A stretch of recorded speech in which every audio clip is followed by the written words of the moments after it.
In this lecture, we talk about capacitance in parallel and in series. So say you have two capacitors C1 and C2. They are connected to a battery. So notice the symbol of the battery is almost like a capacitor, but with one edge smaller than the other. So capacitor C1 has charge Q1 on it. Capacitor C2 has charge Q2 on it. So the total charge is Q1 plus Q2. But both these capacitors are connected in parallel to the battery. So the total capacitance would be the total charge divided by the potential difference. Now potential difference is same in both the capacitors. So you get Q1 over delta V plus Q2 over delta V. So the total capacitance in this case would be C1 plus C2.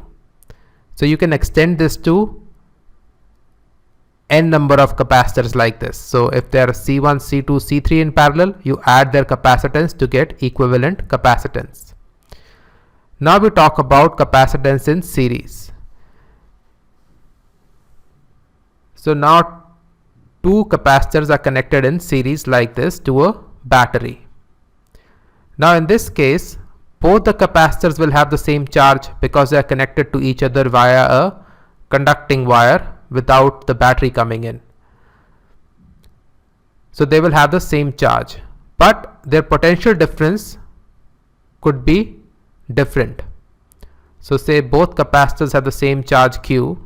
They will have the same charge Q because the charge will flow through the wire to make it equal, but the potential difference could be different. Record this. So in the first case, capacitance in parallel, potential difference is the same, but the charge on two capacitors could be different. So in capacitance in parallel, the potential difference is the same for both the capacitors, but charges could be different. For capacitance in series, the charges on the two capacitors are the same, but the potential difference in the two capacitors could be different. That is, delta V1 could be different from delta V2.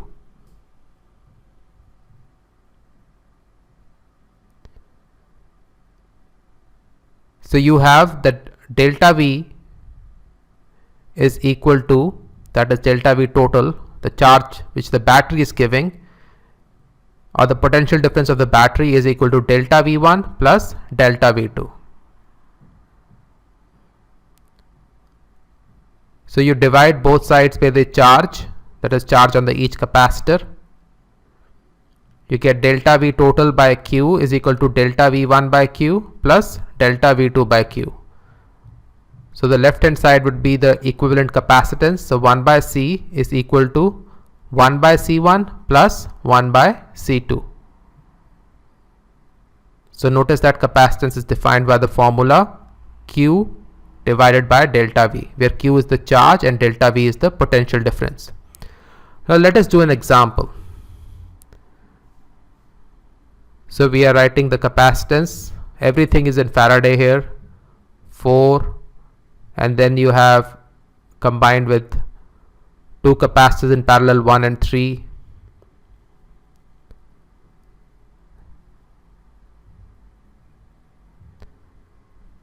Then you have 6 and 2 in parallel. Then this is connected to 8.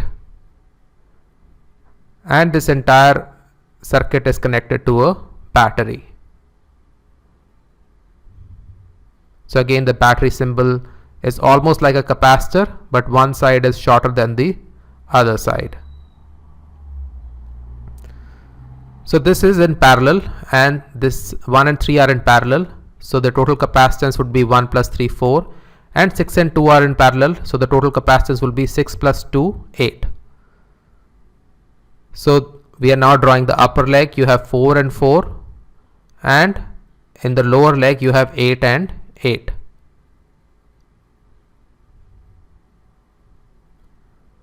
So let us make this more clear. So this 4 I have copied right here, and this 8 I have copied right here. The other 4 and 8 come from adding the capacitance in parallel. Now we have capacitance in series. So you get 2 on the upper side and 4 on the bottom side. How do you get 2? You see that 1 by C is equal to 1 by 4 plus 1 by 4, because 4 and 4 are in series.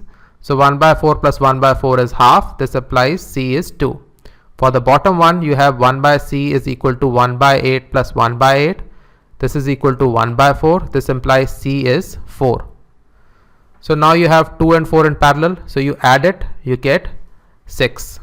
So the solution to the problem is just 6 Faraday. So this is equal to 6. So this entire circuit is equal to one capacitor of 6 Faraday.